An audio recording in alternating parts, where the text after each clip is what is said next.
wisdom. I can tell you as a young Jamaican boy that we all grew up kind of looking at this guy and go, hey, one of these days I want to be like him. And every time we get close, he just keeps on getting further away. And he's still not slowing down. He's still working hard. He's still pushing. And here he is. He's going to be telling us the secret to his success. You would have seen a number of the write-ups that we've done on Michael. And if you look at, I think it was like what 5 pages of accolades that before we actually got to actually what he does for a living. And one of the interesting thing that Michael and I talk about, and if you look at his accomplishments, which is vast, is that as accomplished as he is, he never. And Michael will tell you that he's never been asked to serve on a board in this country, right? And think about that. You know, you've read his accomplishments, you've read what he's done, and I would say in this country, I probably can put on my one hand the amount of entrepreneurs, black, white, or otherwise, that has accomplished what he's accomplished, right? And so you're going to hear from him directly, and I'm going to kick it over to Michael, and Michael is going to talk a little bit about. He's going to school you a little bit, okay? So be prepared to be asked to answer questions, and to be sharp about it, because if you're not sharp about it, he's known to get people who answer the questions wrong to do like 30 or 40 push-ups. Okay, so keep that in mind. All right, Mr. Lichin, over to you, sir. Thank you very much, Professor Hall. 30 push-ups. That's it. Come on. They gotta work their way up. They gotta work their way up. Don't worry, you know. Why are you dumbing these high aspirational young people? Why are you dumbing them down? Anyway, I'm happy to be here, ladies and gentlemen. What I'd like to do is to take you through my journey. And as I give you some of the experiences I have had, I will also sprinkle some of what I have codified from observed and experienced behavior. So we can, in other words, what I have always tried to do is to observe. In fact, I have a process that I go through when I'm trying to solve any issue. Firstly, I start off by observing. Then secondly, I create a hypothesis from my observations. Thirdly, I stress test the hypothesis. If it makes sense and it holds true, then I codify it. And lastly, I hardwire it so it becomes who I am, and I just keep practicing it and get the long-term effect of compounding. So that's the process I've gone through ever since. So who has ever heard, what I do, I start off with where I am today. Who has ever heard of a business unicorn? Who knows what a business unicorn is? A business unicorn is a private business that has achieved a valuation of US dollars, $1 billion. A private business. It's the aspiration of every single entrepreneur. But like the mythological unicorn, who has very few people has ever actually seen one. So to be associated with one is a rare occurrence. How about two? Two isn't twice as rare. Two is geometrically more than twice as rare. How about three? How about four? I've been associated with 4 unicorns. And in addition to that, 2 multi-billion-dollar businesses. And the only reason why they're not unicorns is because they are They were public when I became associated with them, but they're not worth $1 billion, way less than $1 billion. So in effect, 6 multi-billion-dollar businesses in different sectors, ranging from asset management, which is where I cut my teeth. That was my first unicorn. Telecommunications, second. Power generation, third. And you may not have heard of the following sector, but you'll hear of it a lot more after I bring it to your attention. PRRT, peptide receptor radionuclide therapy. So varied sectors, totally mutually exclusive from one another, and geographies that would include Canada, Australia, Germany, Central America and the Caribbean. So the question is the how. How was this achieved? And is there a formula that one can distill down to that it can be replicated? To me, that's a big question, because what they achieve, the outcomes are number one, sector agnostic, obviously, and number two, geographically agnostic. So I'm going to talk about the framework that was used to achieve that outcome. So that is where I'm at today. And as Wes mentioned, I am revved up. I'm 70 years old, and I'm revved up because once, you know, the compound graph looks like this, right? It's a parabolic. And right in that nook of the parabolic curve, there's an inflection point. But between zero, this is a hockey stick curve. So it goes like that. So between 0 and that inflection point, you put out a lot of effort and you get a disproportionately low amount of result. But once you cross over the inflection point, it flips. You put out a little bit of effort and you get a disproportionately large amount of results. So now I'm at that point whereby I get the leverage derived from compounding. And Albert Einstein once said, the 8th wonder of the world is compounding. So you have to make it work for you. And the only way to make it work for you is to keep doing the same thing. Like investing, you have to reinvest. And that's the only way you can compound. So compounding is a function of keep doing the same things over and over once they work. Keep doing, instead of jumping from one thing to another. You won't get the compounding effect then. So early in my career, I recognized that wealth creation is a function of a mathematical formula. And we all know it. FV equals PV times 1 plus R to the nth power. FV being the future value of money, PV being the present value, how much you have working for you right now, R, rate of return, N, the nth power, time. Of the variables, N is the most important one because it's the exponent. It's the only one that's an exponential. But we're going to talk about, but another important one is PV. How do you get PV? All of us are challenged by PV as fledgling entrepreneurs. Access to capital, that's PV, right? So that's a big one that we're going to talk about. Well, I can just give you, I'm going to go through how I got my PV.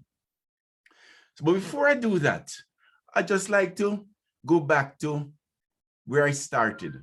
I came from Jamaica in 1970, and I'd worked on a cruise ship in Jamaica that plied between Jamaica, Miami, and the Bahamas. I worked as a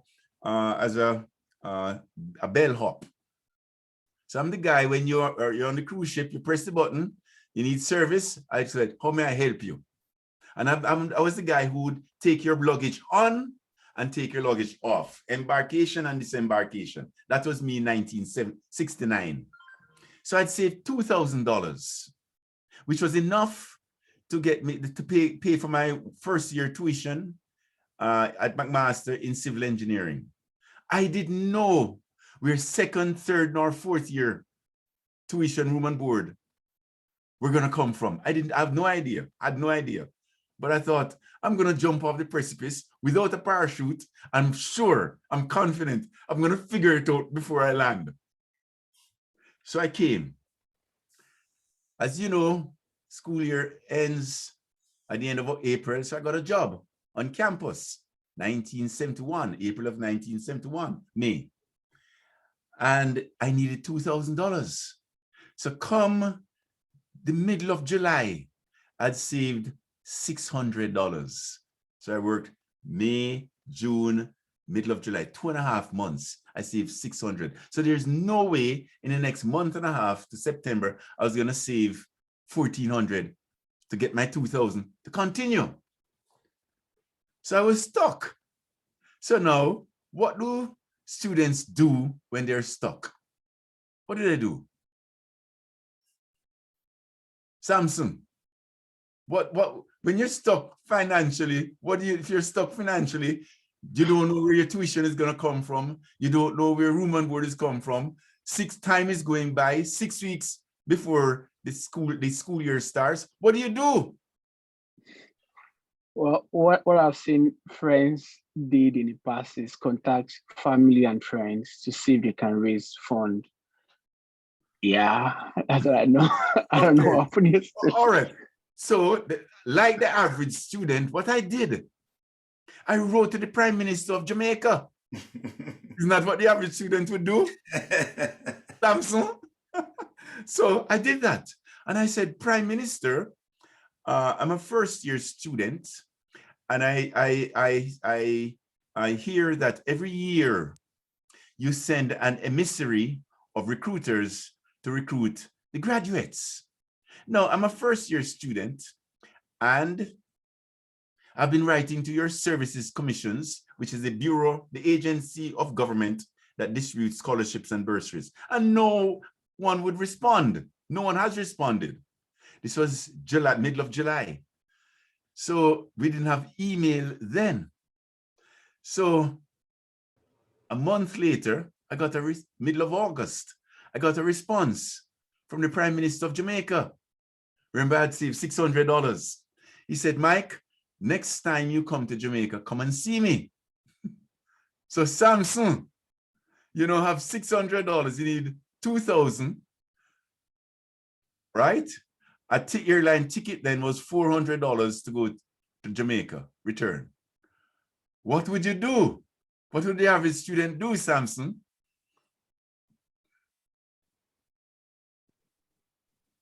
Well, in this case, I'm not sure if I know the right answer, but if the Prime Minister asks you to come around, I guess you take a leap of faith to go there and see him. At least he invited you. Yeah. Yeah, but to spend 400 of the 600, suppose he says no, then what? Eh? Then what? It's a risk. I know it's a very big risk, but I mean, he invited you, so I assume he has something in mind. Otherwise, why will he ask you to come down No, and to send you back he empty? didn't know what my marks were like. Well, Samson, you better turn the camera off because there's some push-ups coming. You know? Exactly. So anyway, I took the $400, 400 of the 600, and went to Jamaica. And I presented my marks, and luckily for me, I had reasonable marks. So I got a scholarship for $5,000 per year, which was $3,000 more than I needed. So I was able to send my money back to my family. Now, so that was how I started. That's how I completed my university. So it's only in latter years that I think about myself. I've drawn conclusions. Again, I study behavior, And, you know, if you behave like everybody else, you'll end up like everybody else. So that was my conclusion. You have to aim high. You have to take risks. You have to take risks, but calculated risks, right? And sometimes you have to you have to be confident in yourself, that because it's not every time you find yourself in a position whereby you have to jump off the precipice without a parachute, right? That, you know, but if you're confident, a confident person, you examine the risk associated with jumping, and you know, you jump. Sometimes you have to jump. You can't get it 100% green lines before you jump. Probably sometimes you may get it 70%, 80%, and jump. That's entrepreneurialism. So at university now, I was a bouncer. I was a bouncer. And I went back to Jamaica after Michael, how tall are you? 6 feet, 3.5. So Okay. I went back to Jamaica after high school, after university, and did work 2 years. I came back to Canada in 1976, and I wanted to I applied for an engineering job, civil engineering job. But at the time, there must have been a recession in engineering jobs in engineering, because I sent out 100 applications. I got 100 rejections. So I had 3 non-engineering job opportunities. The first was to sell soap. It was a pyramid scheme. The second was to be a long-haul truck driver for a company in Hamilton by the name of Bridge and Tank, which is owned by Joey Tannenbaum, big Toronto philanthropist. And the third was to sell mutual funds. I thought, I want to be close to the money. So I opted for the third. So I now had to, being an immigrant, 26 years old, this tall, big black guy. I didn't look like a financial advisor. I didn't sound like a financial advisor. In fact, I had to ask myself the question, what do I do with this accent? Because I have to assimilate myself to be more Canadian, to look like a financial advisor, to be able to sell to Canadians. What do I do with this accent? And I thought about it. How do I get rid of it? Then it came to me, Mike, you have to be the best person that you can be, which is the best you. So the accent stays. And luckily, because my accent was so strong, people had to listen more intently. So it was what I thought was a disadvantage was actually an advantage. Anyway, so I had to knock on doors. At 26 years old, you don't know anyone with money. So I had to knock on doors to get prospects. So when someone would say to me, okay, Mike, come and see me, I'd go to their home to sell financial services, products, advice. And I felt such a debt of gratitude, ladies and gentlemen, that someone would really open their door to me, invite me into their home, sit around their kitchen table to give them advice. I felt such a debt of gratitude that I'd ask myself the following question, which, by the way, every time I'm with an audience, whether it's an audience of 1 or 10, 100 or 1,000 or 1,000,000, I always ask this question. What is the highest value I can give to this family here tonight or this audience here tonight? What is that one thing? I have to know quite clearly what the bullseye is. The bullseye, why am I here? If you don't know quite clearly, you're going to be distracted by many things and you won't hit the bullseye.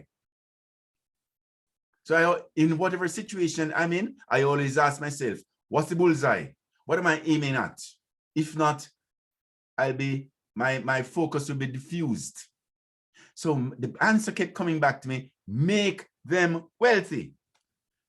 That's the highest value any advisor can give to the person to whom they're advising. Make them wealthy. Oh, is there a formula that if you practice consistently, the only outcome is wealth? I'm an engineer, I'm a scientist, right? So if there's such a formula, I wanted to know what that formula is. And in 1977, there was no Google, so you couldn't Google it. Today, you're fortunate because there's Google. But if I challenge you, if you Google it, nothing comes up but a bunch of books. People's trying to sell you their books so that they can become wealthy, right? But I wanted to, so I therefore had to figure it out. So what I did, I went through the same process I went through with you initially. Number one, I observed wealthy people throughout the world. And what I wanted to do was to discern, distill, codify a common common threads between wealthy people. That's what I wanted to do. And to me, that would then be the formula. If I could discern and then codify common threads between wealthy people. So based on my observations, I found, yes, there is a formula for creating wealth. Yes, there is. And I said to myself, I'm going to commit. Once I come across that formula, I'm going to commit my life's work to that formula because I want to be a living example of the framework. So that I can, on the 26th of March, 2021, I can be speaking to students at Rotman in a way that is value added. I wanted to know that formula and give it more credibility. I have to live it.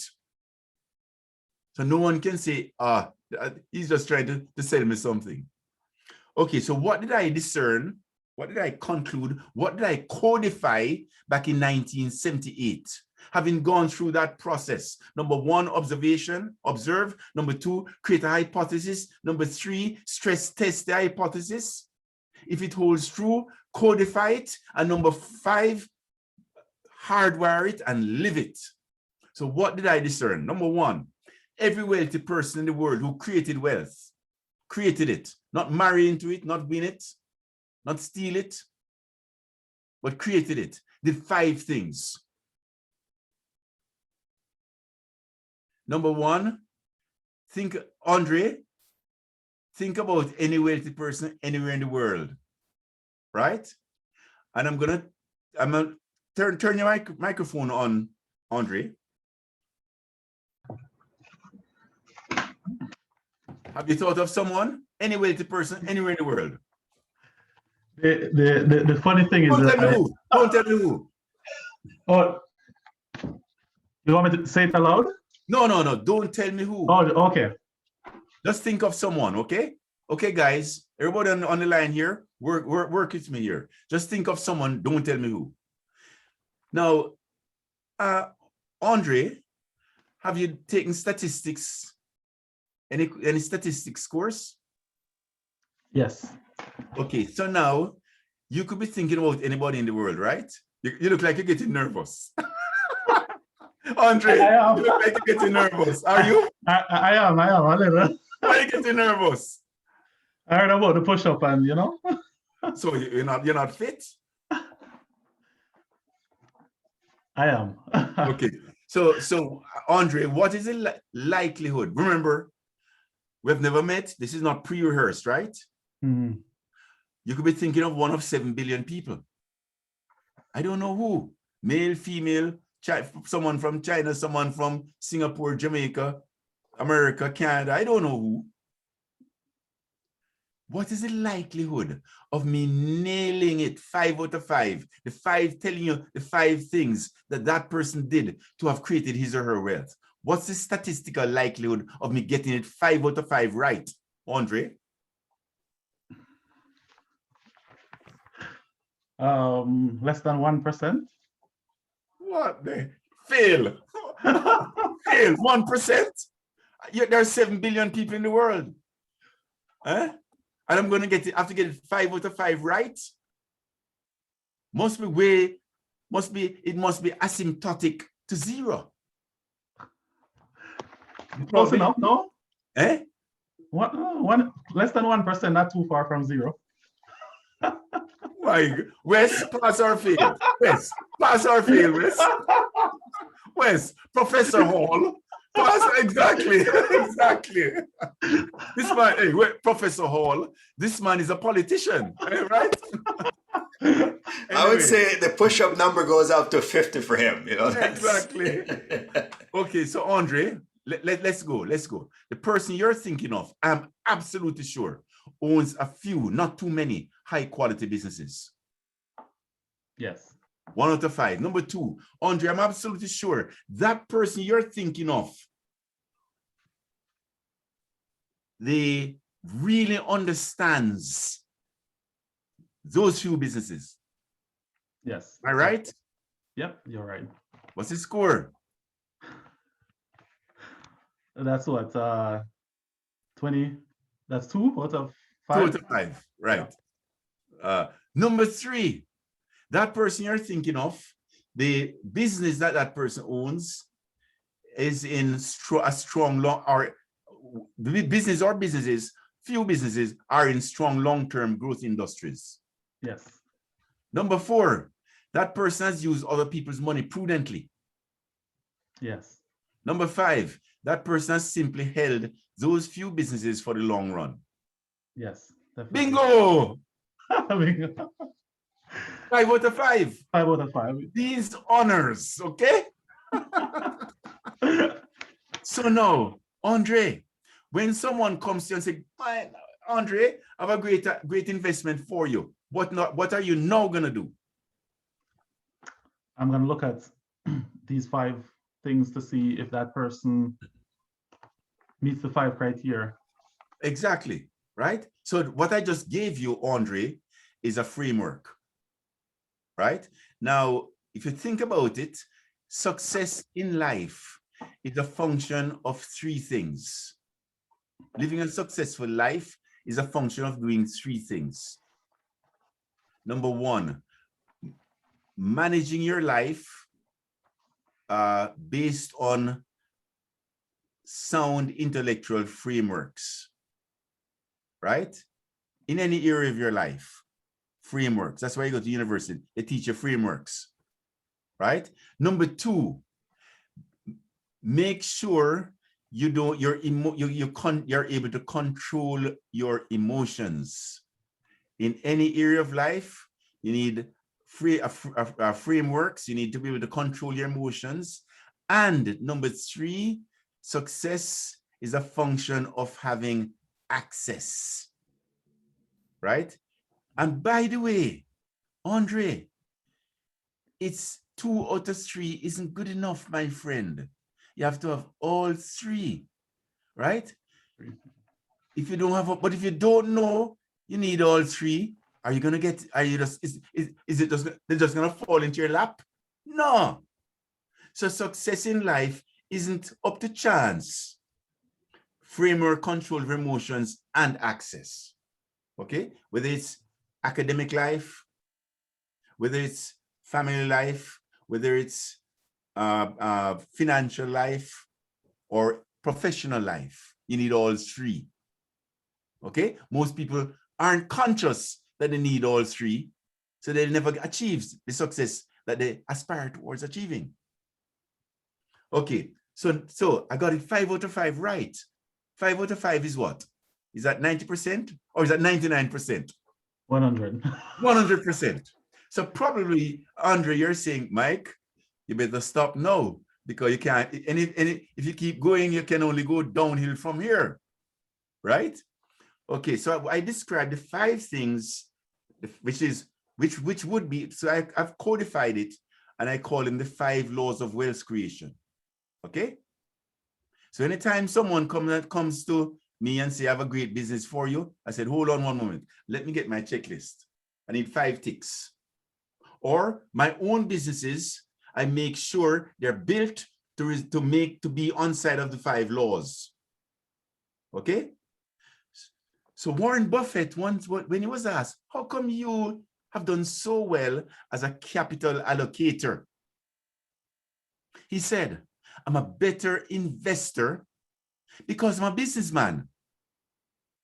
And I'm a better businessman because I'm an investor. So ladies and gentlemen, what he said is, look, to be a great capital allocator, you have to think, you have to think and act like both a business person and an investor. So getting your CFA alone isn't good enough, right? It's not, getting your MBA alone isn't good enough. You need to actually behave like and think like a business person, right? Etc. So now I describe the 5 behaviors of the person you're thinking of, Andre, right? Now remember what Mr. Buffett, that's the person you're thinking, the 5 behaviors of that person as an investor. Okay? Now let me now describe the businesses, the characteristics of the businesses that that person you're thinking of own. Now, I'm going to describe 10 characteristics of the business now. You with me, Andre? So I described the investor behavior, and I'm now going to describe the characteristics of the business. Okay? Now, Andre, have you ever taken a course in statistics in university? Yes. What's the likelihood, Andre, of me nailing it 10 out of 10?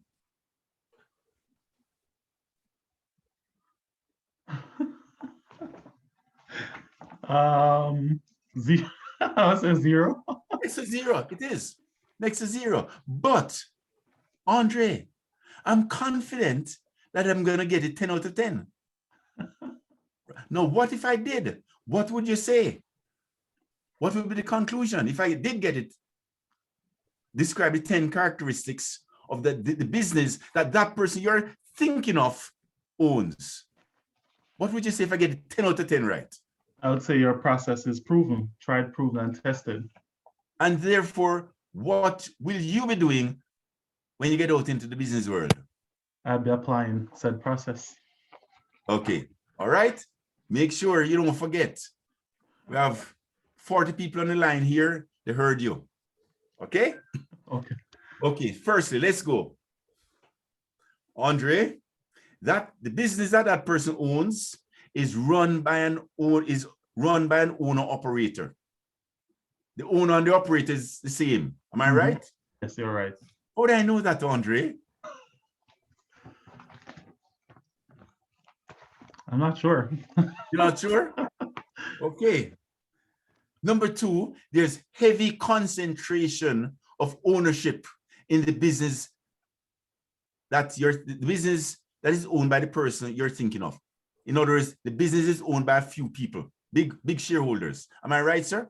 Yes, you're right. Andre, how would I know that? You're a genius. No, these are characteristics of businesses. Number 3, Andre, the business that you're thinking of, there's personal identification between the owner of the business and the business and the owner. In other words, what do I mean by that? When you think about Apple, whose face comes to mind? Steve Jobs. Steve Jobs. When you think of Steve Jobs, which business comes to mind? Apple. So the person you're thinking of, there's personal identification between the business and the owner and the business. Am I right, sir? Yes. Andre, you're a yes man? Yeah, Andre? Yeah. Andre, what's the score? That's what, 3? 3 out of 10? 10. Andre, that business, the management, when decisions are made, it would be the decision-making process would be less democratic and more autocratic. Yeah. Am I right? Yeah, definitely. So what can we conclude, sir? About your model so far? Yeah, so far. So yeah, what can we conclude so far? It's 40% accurate. We have to go through all 10. Okay, so all right, okay. No. So far, okay, 4 out of 4. No, it's 4 out of 4. So it's 100% so far. No, you're the politician. Okay. Andre, fifthly, that business, the management style would be described as entrepreneurial. Yes. Sixthly, there's low turnover of management. There. Yes. What's the score? That's what, 7, 6. 6? Seventhly, periodically, the business makes a profit. The business that you're thinking of makes a profit. Yes. It has to be allocated in some way. If the capital allocation is a good one, the net worth of the business, the equity of the business increases. If it's a bad one, it decreases. In other words, when there is capital allocation, the risk reward is perfectly symmetrical. The metaphor would be flip a coin, heads the business wins, tails it loses in terms of capital allocation. Am I right? Definitely. What's the score? That's what, 8? 7. 7? Oh, I'm counting this out. All right, 7. 8. The business sets goals and it's long for over that the business is driven by is a long-term perspective. That business that you're thinking of. 100%. 9. And The focus of the board and management, the mind and body of the business is singular. Every day they think about one thing: growth, growth, growth. Am I right? yes, you are right. And so that, lastly, sir, validation of success is a function of market share fundamentals, market share, margins, revenue growth, customer satisfaction, etc. Am I right, sir? Oh, this guy's big on that. Yes. So what's the score? 10. Remember what I said? If I got it 10 out of 10 right, then what would you say? It's tried, proven, and tested. So these were 2 frameworks that I broke the code for when I was 27 in 1978. Because I was thinking about these things. Remember I said, I want to know the formula for wealth creation. Mm-hmm. Wealth creation at the investor level and wealth creation at the business level. And if I can combine both, right? Then I know what my behavior should be like as an investor, and I know what the qualities I should be looking for in every business I invest in. Does that make sense, sir? It does. Makes perfect So I have sense. 15 criteria. The first 5 and 10, first 5 describe what the investor behavior, and the second 10 describes the characteristics of wealth creating businesses. Incredible.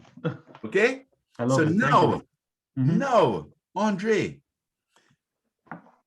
that's the reason why I was able to build 7 multi-billion-dollar businesses, each mutually exclusive from the other, in public sector, private sector. Sorry, not in publicly traded businesses, privately owned businesses, in various sectors, in various geographies, because of a framework. Remember I said framework first, Right. a framework, and I stay in my lane being my framework. And over time, I keep doing the same thing. I get the benefit of compounding, hence the outcomes. And by the way, Andre, do you know what a herd of unicorns is called? A herd? No, I don't. What the hell? Where you go to? Which school do you go to? Eh? UA. Well, I started at UA, but then I finished at York University. Okay. You don't know what a herd of unicorn is called? I'm sure someone on the line is Googling quickly. I know. Help him, someone. Someone help him. Samson, help. Google, quickly. What is a herd of unicorn called? A blessing. It's a blessing. And it's right, it's a blessing. But you don't need to leave it up to the chance of you getting a blessing. you can practice a framework that's tried and works, right? Mm-hmm. Okay. So now let's talk about applicability, because education is one thing, but if you can't apply what you learn in the real world, then what's the point? So every time you go into classes, you should be thinking applicability. How can I apply this? How can I apply this? Every day, 3 classes a day, applicability. Okay? So now let us bring all these learnings into the real world. So what I now did, I said, okay, I believe wealth is created by the 5 laws. I am selling mutual funds, right? Let me test the generic mutual fund against the background of the 5 laws. Because why do people buy mutual funds, Andre? Why do people buy mutual funds? To create wealth. Create wealth, yeah. Right? So therefore, one would think if the people buy mutual funds to create wealth, the generic mutual fund should be on side of the wealth creating framework. Shouldn't it? It should. So now back in 1980, I'm now doing my analysis. So let us go through the 5 laws again and superimpose the structure of your typical mutual fund against the background of the 5 laws. Number 1, wealth is created by owning a few high quality businesses. A mutual fund typically has 100, 200 different businesses. Pass or fail. First, law number 1. I would say, well, from my investment perspective, I'd probably say mutual fund. I don't know. I would say no, it's simple. It's not. It has nothing to do with your investment perspective. Okay. It has to do with the law. Number 1, wealth is created by owning a few high quality businesses. Your typical mutual fund has 100 to 200. No, does it pass or fail? Fail. Really? What? This is when we're talking about a generic product that's sold all over the world. And you're saying on count number 1, it fails? Is that what you just said? Yeah. Well, let's see about count number 2. Wealth is created by really, what's count number 2? The person understands the business. Understand what you own. Yeah. If you own 100 different businesses, is it possible to understand them all? No. Andre, pass or fail? Fail. What am I hearing? A generic mutual fund that's sold all throughout the world is legal, and it fails on 2 counts relative to why people buy them. Yeah. Number 3, wealth is created by?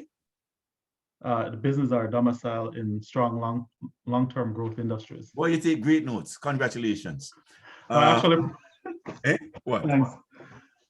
No, I have your article here. Okay. All right. Pass or fail. If you own 100 different businesses, are you sure, Andre, they're all in strong long-term growth industries? No. Pass or fail? Fail. What am I hearing? That this generic product that's distributed all throughout the world and regulated by regulators who say they're protecting investors. And you just tell me that it fails on 3 out of 5 counts relative to why people are buying it. What are you saying? This thing should be outlawed? Is that what you're saying? Yeah, well, not outlawed, but it's not something I'd invest in. No. if people are buying it, thinking that they're going to create wealth, yet still on an objective measure, it fails on 60% of the 5, 3 to 5. How can it pass the next? Even if it passes the next 2, it's a fraud. Yeah, I think it passed number 4. People are buying it based on their expectation of creating wealth. But I'm now proving to you that that expectation is not based on anything. It's based on marketing by the securities industry. Right? What's number 4? The person uses OPM and OPT. Okay. Other people's money. If you own 100 different businesses, sir, are you sure you have 100 Cracker Jack CFOs, are you sure? Chief financial officers, are you sure? Huh? No, I wouldn't. Pass or fail? Fail. What? 4 to 5. And lastly, 4 to 5. sir, your typical mutual fund has a turnover rate of its portfolio of 80% per year. The inverse of that is the average hold period is 14 months. Do you know of any business person who has created wealth by buying and selling his or her businesses every 14 months? You know of one? One out of any, just one. Name one. I don't know any. Pass or fail? Fail. So, Andre, what did you just say? That mutual fund does not meet the 5 principles of wealth creation. So it's not a wealth creation tool. And why do people buy mutual funds? Because they don't know. Most people buy it because they don't know. They do a good job. And how did you know this before today? I did. Well, I never know the 5 principles, but I thought I always knew mutual fund is not a good investment. Why? I've How could you teach it? How could you teach someone if you can't articulate it? Well, I would have teach it from a different perspective. I would probably teach it from historical returns and the fact that it's the fees. It's a lot of management expense fees. So But you didn't start off with a framework. You can only teach by starting off with a framework. I agree. Isn't that so, Professor Hall? Right? I have a great framework now. So therefore, this is why frameworks are important. Mm-hmm. So now, I concluded, remember, this is 1978, 79, 80. I'm drawing these conclusions. Remember, I had no training in finance, right? I had no training in finance. I'm an immigrant knocking on doors trying to sell mutual funds. So can you imagine what I was thinking then? I said, no. This little guy from Port Antonio, you know Port Antonio? Yep. Exactly. Could not be saying, what is he saying? The entire world of that is buying mutual funds, they are buying on a false premise. Is that what he's saying? And I said, yes, based on the framework, that is the case.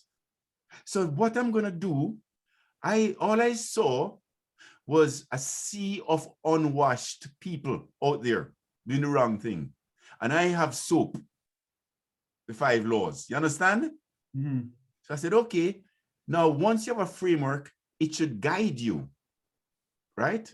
It should guide you. So what I did, I said, okay, remember what I said?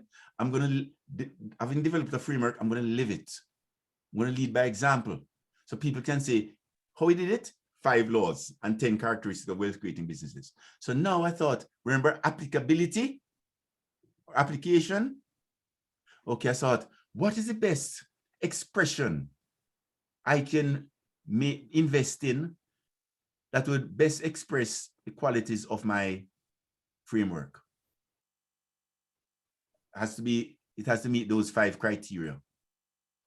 And I thought the industry that I'm in, which was the wealth management industry.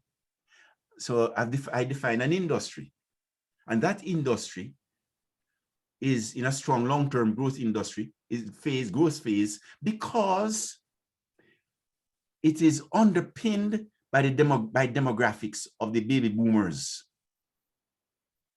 right? So I thought, I'm going to invest. I know I've identified a strong long-term growth industry. I now need to find a business to invest in. So which business do I really understand? A business called McKinsey Financial Corporation. You've heard of McKinsey Financial Corporation, now owned by Investors Group. So I went out as a young man, 32, and borrowed $500,000 to put into one stock, McKinsey Financial Corporation, in 1983. More than my net worth then. Right? So that I bought at $1 per share. So firstly, why would I have had the confidence to have gone out and borrowed $500,000 to put into one stock? Why? Maybe a question that you guys probably should ask Michael is at that age and back in 1983, how did he get access to Yeah. $500,000? Back then, keep in mind how long ago that is, and keep in mind getting access today to that kind of money. So maybe that's a question for Michael. So the answer is armed with my framework, right? Armed with my framework. When I went to see client prospects, right? The first conversation I had with them was, let's talk about how wealth is created. Prospects, let's talk about that. Let's have that conversation. And I'd go through my framework. And I would say, tell me, when was the last time your advisor from Scotiabank, RBC, had that conversation with you? Never. Never. But if isn't that a logical conversation to have with someone?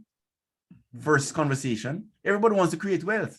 So why not, let's talk about the principles before we talk about products, right? So what I did was differentiated myself. And as professionals, there's 3 things we have to get right. As business people, the same 3 things we have to get right. Number one, Andre, we have to build the best reputation. Whether you're a professional or your business, you have to build the best reputation. Number 2, every day, you have to think about how to differentiate yourself in the marketplace. Things are not constant. Nothing is constant. So it's a constant, the marketplace is changing, and you have a great idea, it's commoditized next week. So every day, you have to be constantly thinking, how do I differentiate myself in the marketplace as a professional and as a business? And number 3, every day, you have to be thinking about, how do I make sure I'm relevant to customers? Those are the 3 things you have to do as professionals, whether you're a lawyer, doctor, or you own a business, or you're administering a business. Reputation, differentiation, and what's the third one again? I forget. Addressing Relevance. Being relevant to clients, right? If you can focus on those 3 things, you'll always be ahead of the game. So I differentiate myself by having that conversation with clients and say, look, now that we know how wealth is created, all we have to do is make sure that we apply these principles. So any investment I bring to your attention, pass it through those 15 criteria. Does that make sense? So test me also, because over time, you can only be successful if you have consistency of behavior, and you get the compounding effect, right? And consistency of behavior is ambushed every day by your emotions. You with me? Consistency of behavior is ambushed every day by your emotions. So the only way to have consistency of behavior is to have a framework that is absolute, not relative, absolute. It's like religion. It's like the golden rule or the 10 commandments, absolute. They're not relative, okay?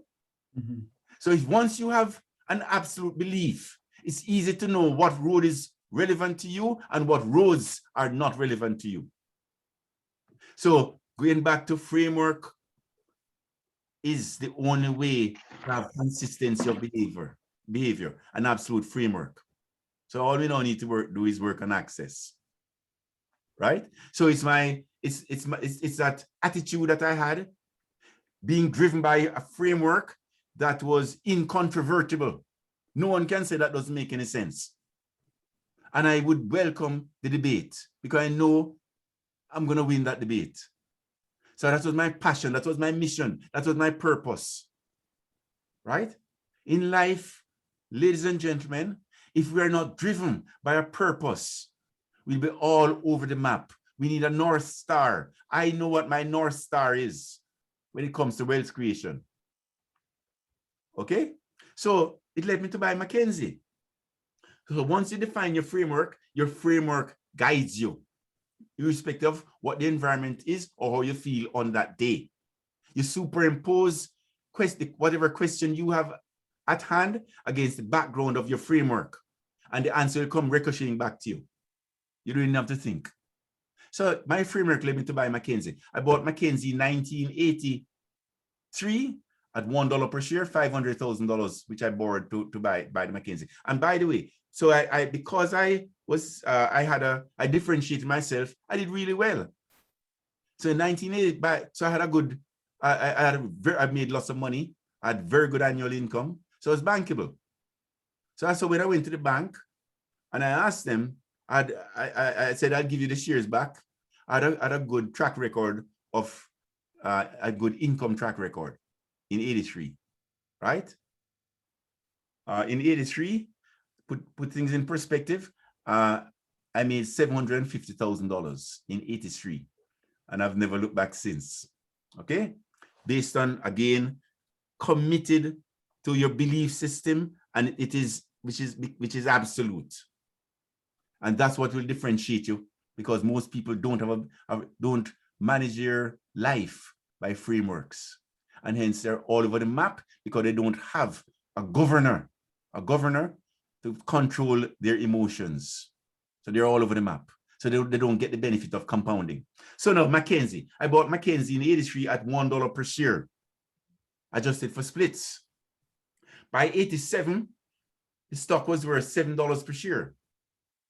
Because again, when you remember the law number 3 is invest in strong long-term growth industries. The wealth management industry was a strong long-term growth industries because it was being buoyed by the demographics of the baby boomers. People were born between 1946 and 1964. Right? So we had the largest percentage of the North American population in that cohort, the baby boomers. So in 83, I was 32. And I thought, well, what do 32-year-old families do? Well, they're consuming. They're buying a house, car, furniture, etc. So we had the largest cohort of the North American population in 83 acting in the same way, consuming. So we had a consumption boom. Right? You with me? So now, Wayne Gretzky said, you want to be successful? I Wayne Gretzky, I'm successful because I go where the puck is going. So I thought at 32, 7 years from now, 8 years from now, when I'm 40, what do 40-year-old families do? Well, they get anxious about retirement. So there's a savings and investing boom coming. Because you have the entire largest percentage of the North American population now turning their attention to saving and investing. So how do I participate on that which is coming 8 years from now? From now, I want to participate in it from now. I want to, be early, go where the puck is going. That's the reason, that drove. So if the largest percentage of the population is now all behaving in the same way, saving and investing, what is the best vehicle to participate in that coming boom? Well, I could buy buy shares in a bank. I didn't own a bank then.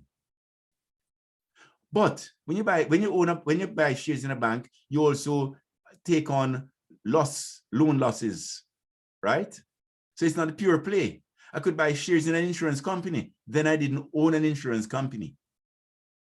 When you buy an insurance company or shares in an insurance company, you take underwriting losses.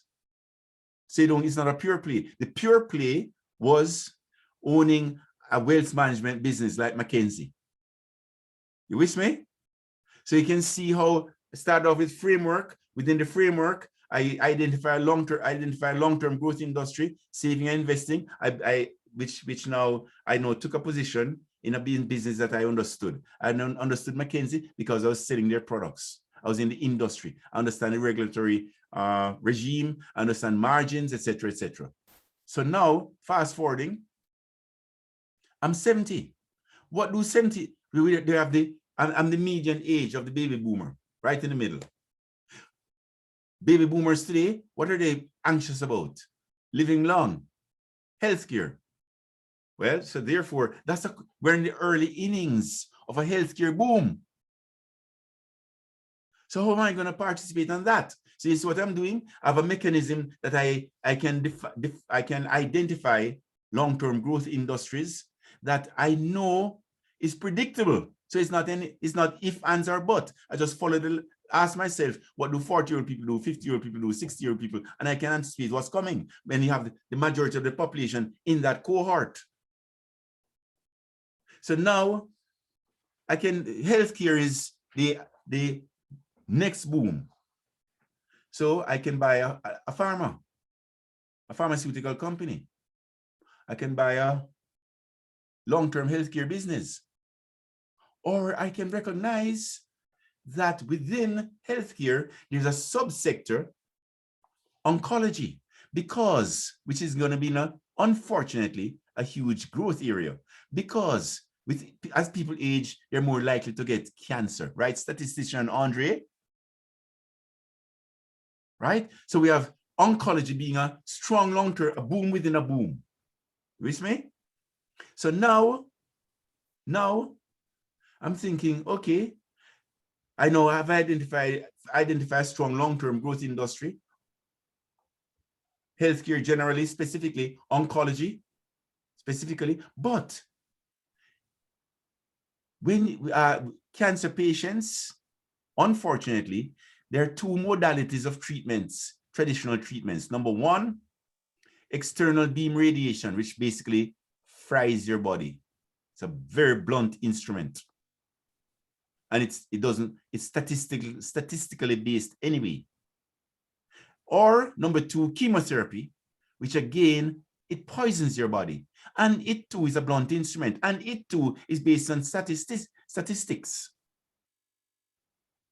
So, and how long have those modalities been around? Older than me. So they're ripe for disruption by the power of the computer, AI, etc. Ripe for disruption.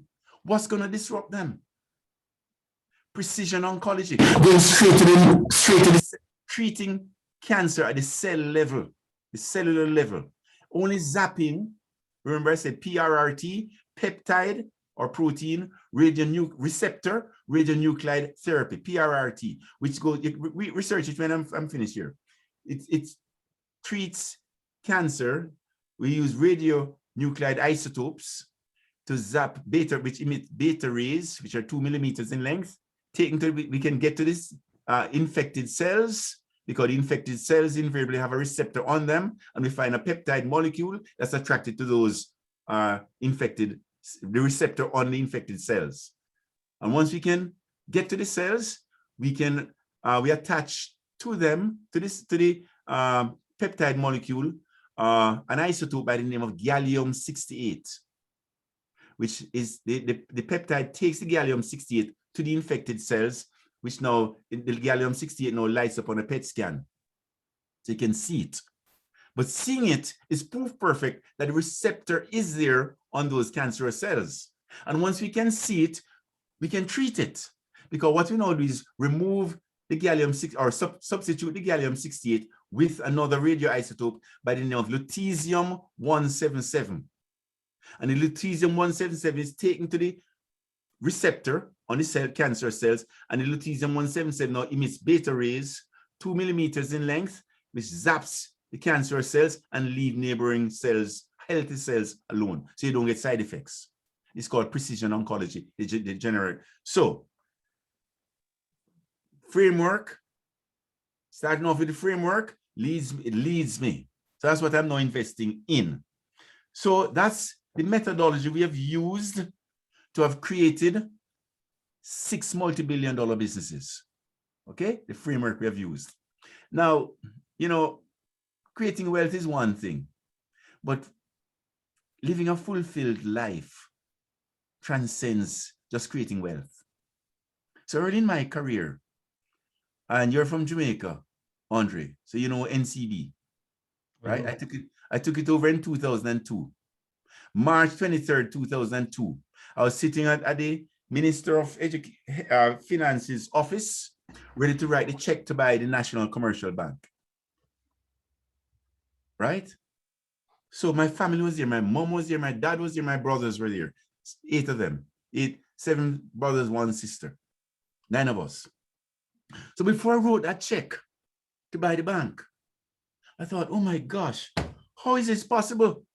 How is it possible that the son of an orphan, my mom had me when she was 18, and my father took off to England. You know the typical story. Mm-hmm.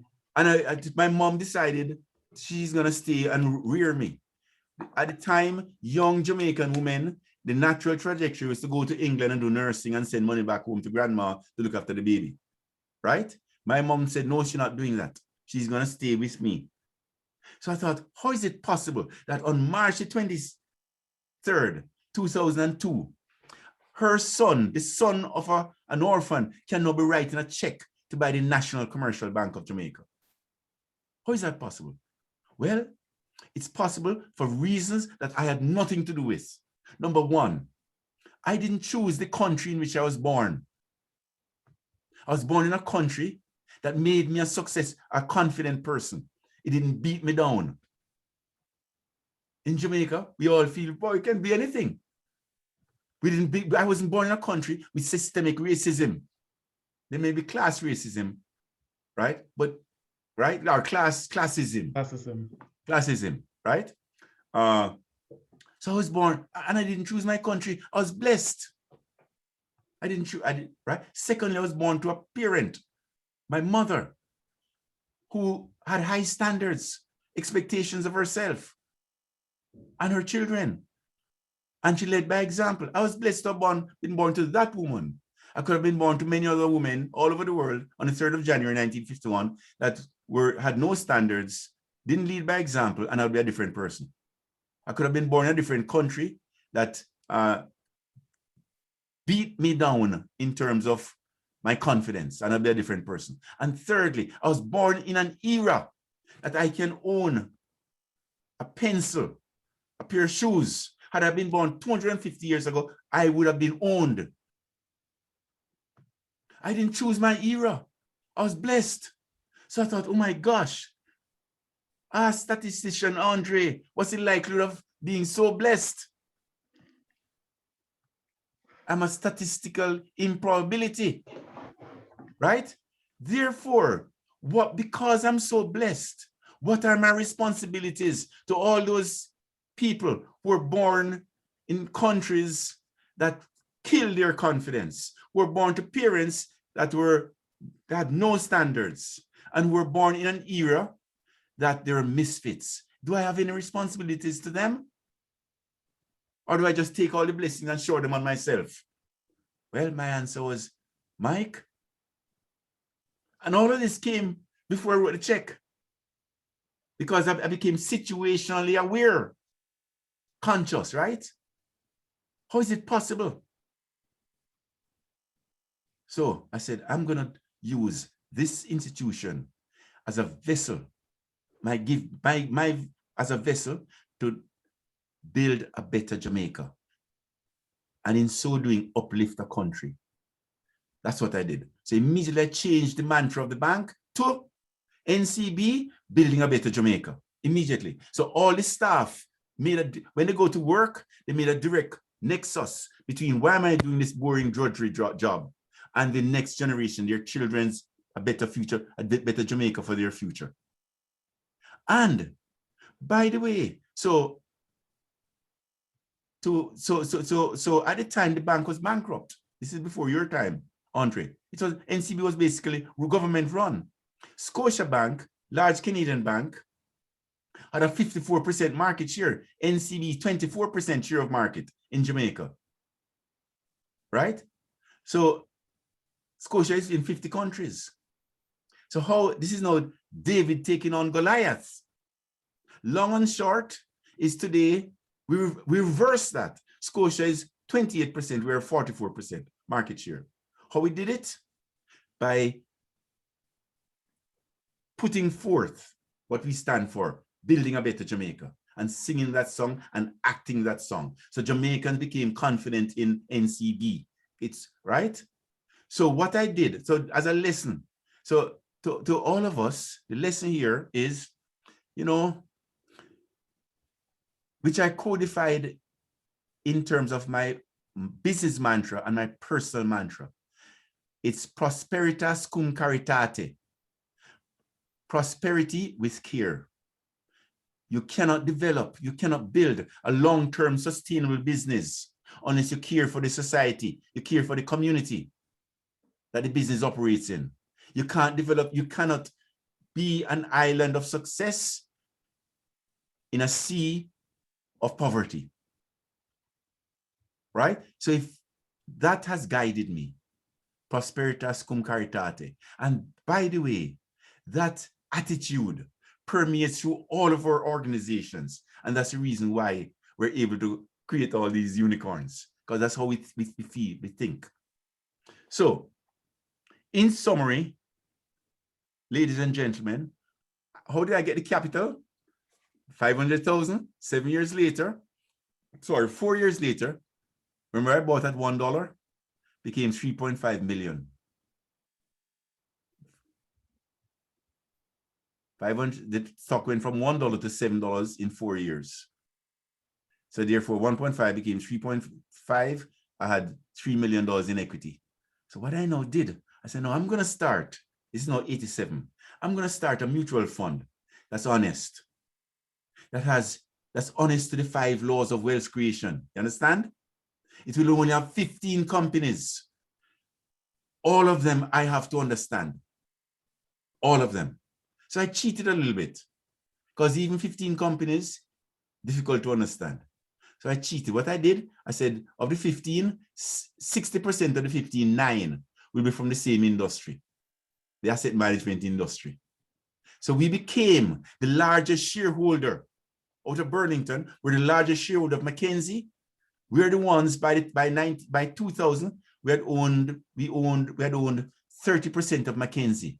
We're the ones who sold McKinsey to investors because I was the largest shareholder of McKinsey. We eventually sold it to Investors Group for $4.2 billion in 2000. That's where I got, and that's where I got the capital now to buy the National Commercial Bank of Jamaica. So I got the capital, initial capital, by borrowing to invest, which was a function of being guided by my principles, my framework, borrowing to invest in McKinsey. And then that went from 500,000 to 3.5 million. That gave me the capital to start a mutual fund company. I grew that mutual fund company from 0 in 1987. It's called AIC. You can Google it. To $15 billion in assets under management at its peak. It was the largest privately owned asset management business in Canada. Started with one idea, 5 laws of wealth creation, and having a purpose and living the purpose. So that's the story, ladies and gentlemen. Any questions? Well, first of all, Mike, thank you so much for for the masterclass and in all aspects, right? It talks about creating value and having a principle, sticking to it. There's a lot of lessons here that we're going to dissect in the future on, and I know you picked on a few people, so maybe you can pick on a few people, some other people, Michael, because they're not going to answer because I don't want to do push-ups. So you're gonna have to. You're gonna have to pick someone, or maybe I should. Question, Navi, you look like you have a question. Comment.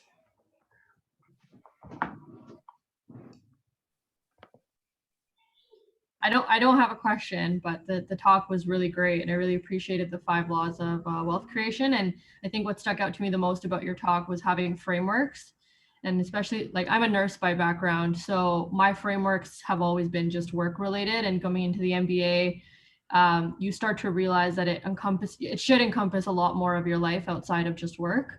And so that definitely resonated. But I think taking the time to really define those frameworks, like you said, and then using them to guide you is definitely an exercise that I would sit down and do. Thank you, David. Yes, thank you. Thank you for the lessons today. As Professor Malvern said, the masterclass. I had a question for you about any failures you've had along the way, because no matter how much you make a calculated risk there's got to be times when things happen, and how you bounce back and how you deal with that, especially mentally, and controlling your emotions to not immediately try to reverse course. So, failures. Yes, my biggest ear pocket was in 2014. I thought, oil is doing well. 2014, I can buy, interest rates are low. I can borrow to buy oil stocks that are dividend paying, right? And the dividend yield would have been about 6-7%, 7%, and I could borrow at 2%. Therefore I'm making a 5% spread just on borrowing. So I went out and borrowed, right? And I actually started a fund to do this. I invested at the peak of the market. Oil was $109 per barrel. It went south thereafter. It went from 109 to 24. And I had leveraged. Wow. I'd leveraged. So it was a wipeout. So the lesson is, from 1978 until 2014, that's 78, that's 22, 32, 36 years, I had stayed away from commodities, because commodity businesses are implicitly bad businesses, right? Because they're a function of one thing. The winner of any commodity business is the lowest cost producer, right? And you could be running a perfect business here in Canada, a perfect commodity business, you're doing everything right, but there's a discovery of copper in Chile, and the price, it just drops the price and you're dead. So I violated my 5 laws, because my 5 laws would have kept me, had I not violated it, it would have kept me safe, as I had for 36 years. So when I stray from my principles, I get zapped. That would have been my biggest public failure. But there's a saying, when you fail quickly and move on. Fail quickly and cheaply and move on. Janelle? I just wanted to say thank you so much. This is one of the most entertaining classes I have. It's really funny. I have it on speaker and my dad's listening, and we're just you never are in these classes and feel like, oh, you feel like a family member. You feel like an uncle at a family dinner, lecturing, and it feels so nice and different. And I also want to say thank you. I'm also a McMaster engineer.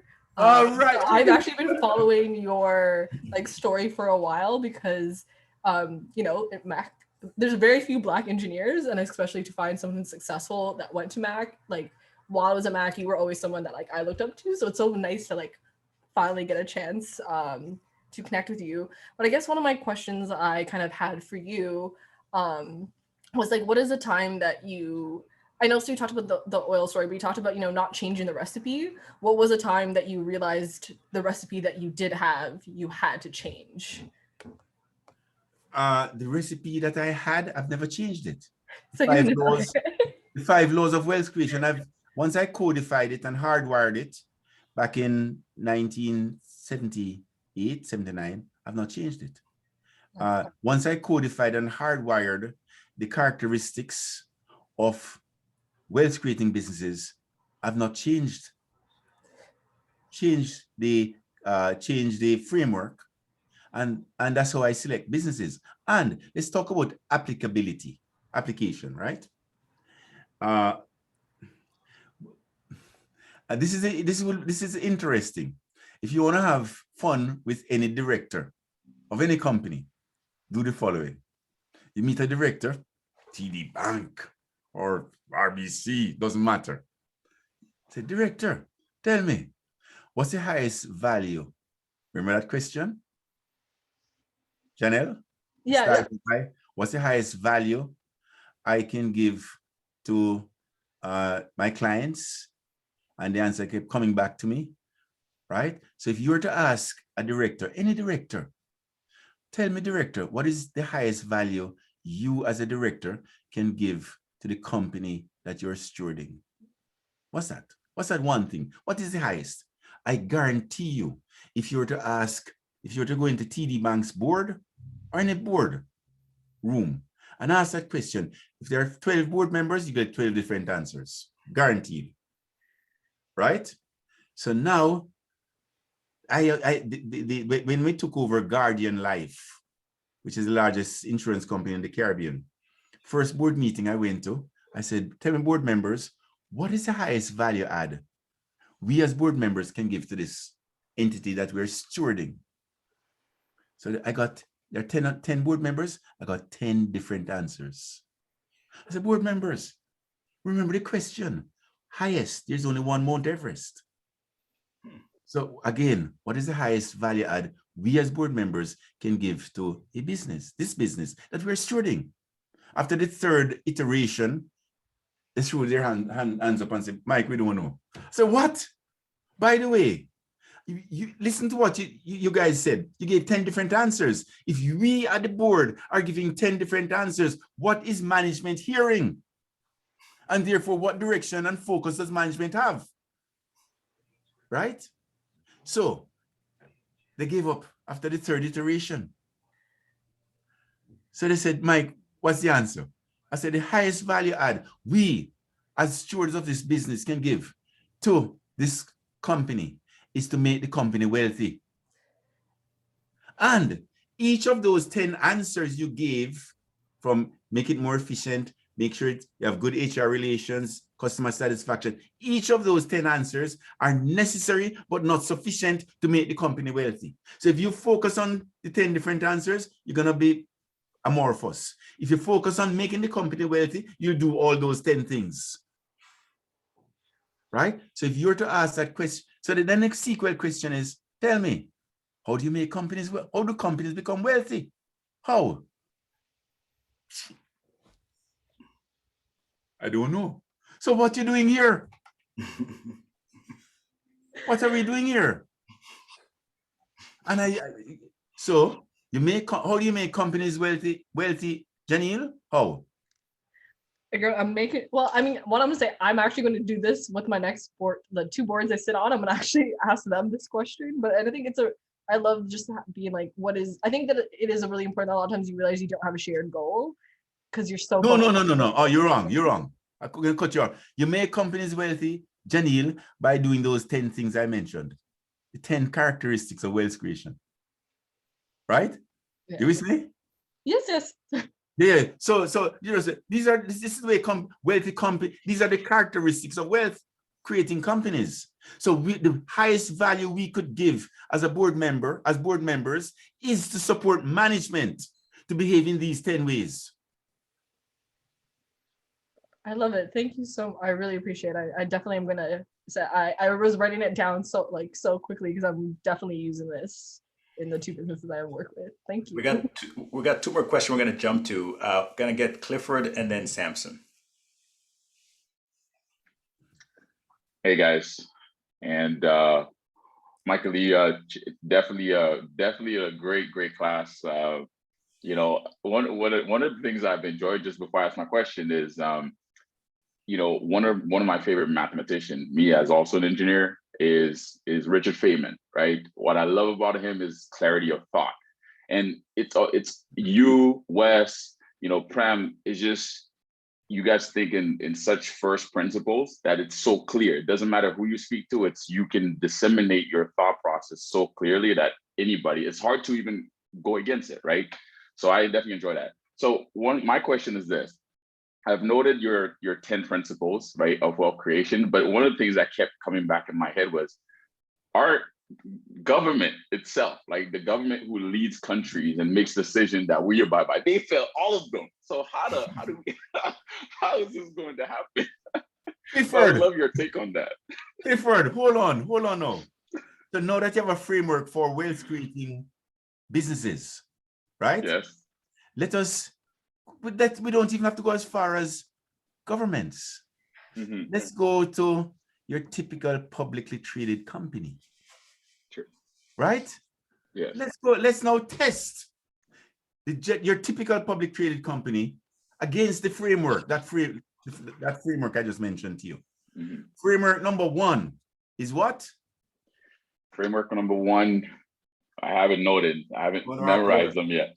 Yes. Owner and operator. Owner operator. Yes. All right, now. Yes. Now, here's where framework is important. So the person that Andre was thinking of, the business that person owned was run by an owner operator, right? Remember, yes. I went through this with Andre, right? Yes. That, let's say, only the most successful private businesses graduate into the public market to become a public company. True. So private businesses, in the quintessential ones, would have those 10 characteristics. So it becomes, on Friday, it's private, Monday it's public. So it no crossover, right?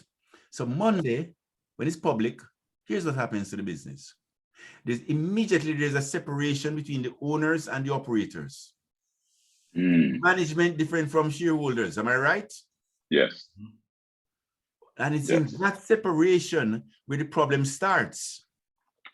Because to maintain order in the business, you have to put in a corporate governance structure, which starts off top of the house will be the board of directors.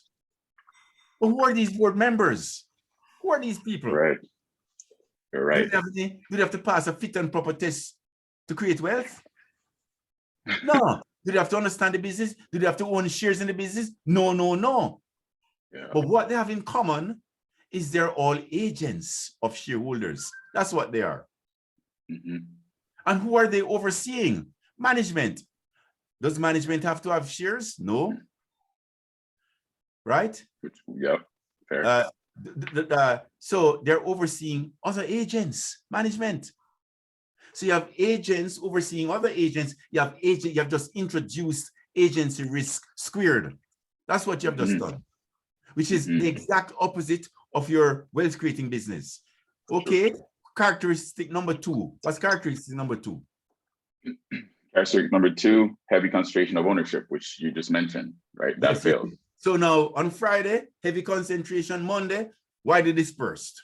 Yeah. How many shareholders are there in Telos? A lot. A lot. Okay. Is that opposite or the same to wealth creating principles? Opposite. Yes. Okay. Correct. What's characteristic number 3? Personal identification between owner and the business and business and owner. Can you put a face to tell us? No. Very few people can. Yeah. Opposite or the same? That's a fail. Okay. What's characteristic number 4? Business being democratic and more democratic than autocratic. No, more autocratic than democratic. Oh, sorry, yeah. In your publicly traded company, it's a perfect democracy in the boardroom, right? Correct. Everybody has a vote, right? Yay, nay, they count up the yeas, subtract the nays. If it's a positive number, the issue goes through, right? Perfect democracy. True. Is that how wealth creating companies operate? No. Okay, what's opposite? Number 5 or what's number 5?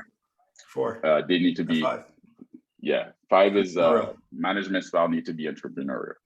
Okay, in your typical public company, because they're agents, the first management and staff, they're agents.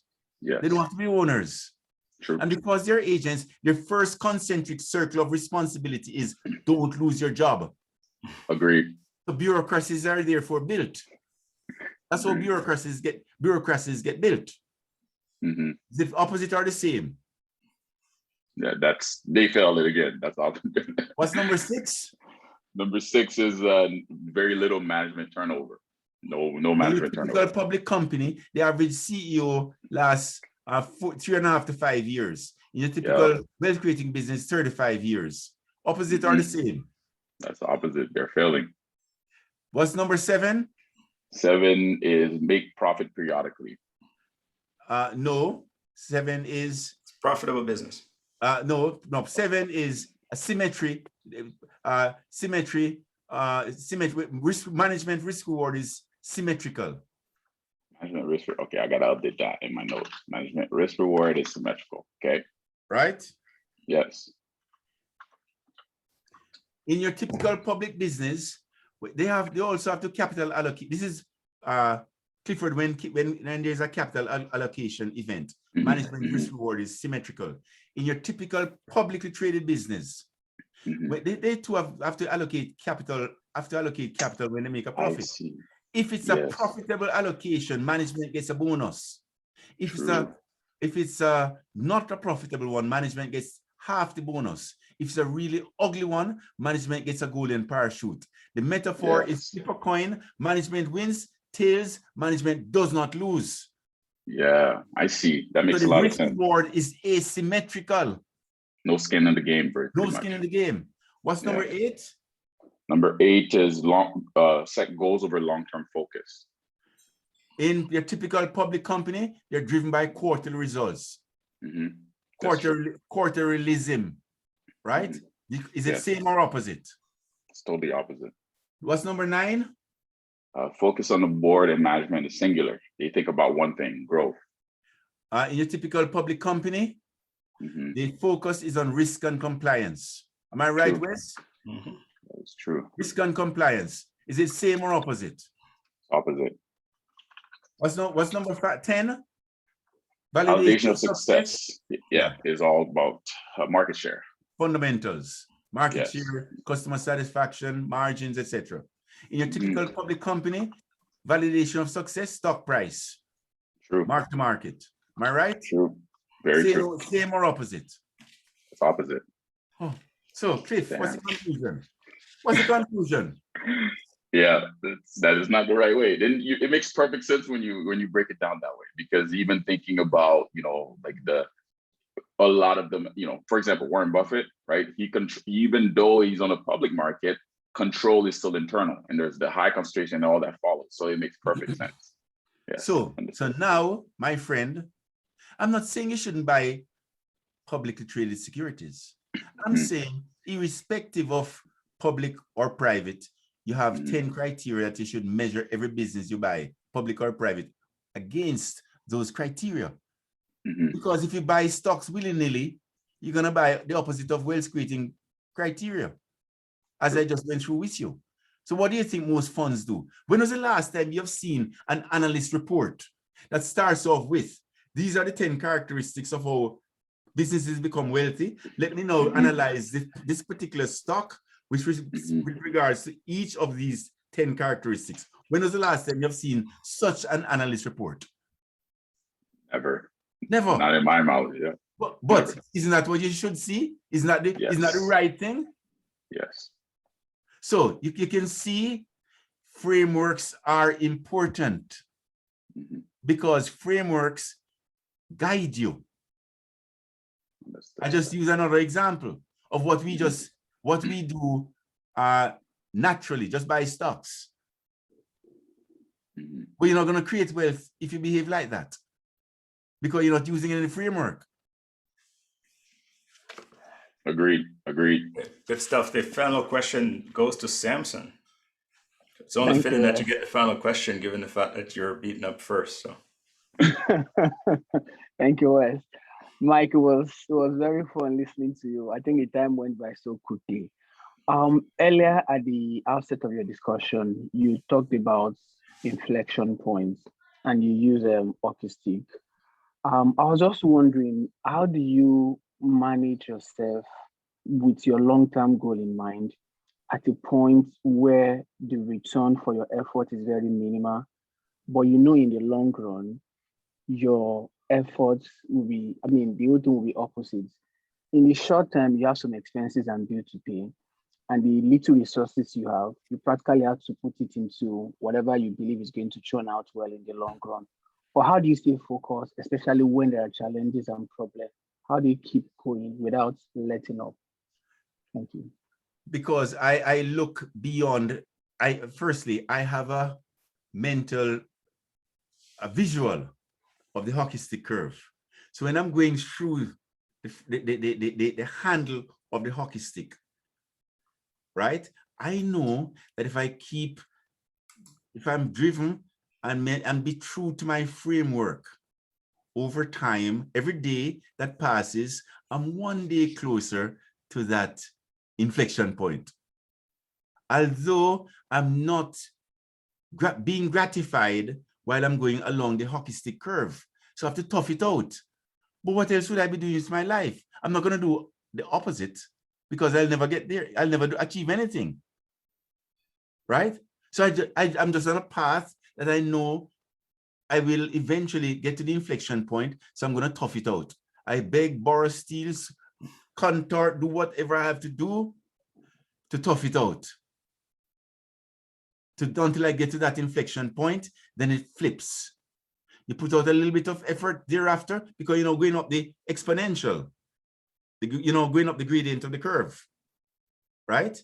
It flips. You put a little bit of effort and you get a disproportionately large amount of return thereafter. So Samson is having that visual. It's realizing that life is not linear. Life is not linear. And that is what trips us up because we expect linear returns from our efforts. But nothing in life is linear. Can you think of one thing in life that's linear other than a spreadsheet? Right? But our expectations are linear, right? It's like y equals x. It's a linear graph. But life is about y equals x to the nth power. It's right? So once you know that, then you adjust your behavior accordingly. So you have to be purpose-driven, my friend. Having a belief system, a framework that you're not going to violate it. Irrespective of what comes along. Bitcoin, all sorts of speculations, people making money all over the place. Stay in your lane being your framework. And over time, that is what will give you the success. And that's because most people don't think this way, they don't get success, period. Well, that's, Michael, you've been extremely, extremely generous with your time. And I thank you so much to just being so kind with it. And someone once said, if you, I got 10 minutes of someone's time, and as a result of that, it changed my entire life. We just had an hour and a half of your time. And certainly it's going to have a major impact on the lives of everyone here, especially the students listening. So thank you for being so kind and generous. And I hope we can have you back again at some point, not this year, but at some point in the future, with a new group of students to share your wisdom and with them, because it's so beneficial. Thanks again, and we're going to continue by dissecting some of the things we just talked about without you being in the room, but you've been fantastic. All right, guys. Thank you so much. All the best, Appreciate guys. it. Thank you. Thank you very much. Thank you. Have a great weekend. Same to you. Thank you. Bye. Bye.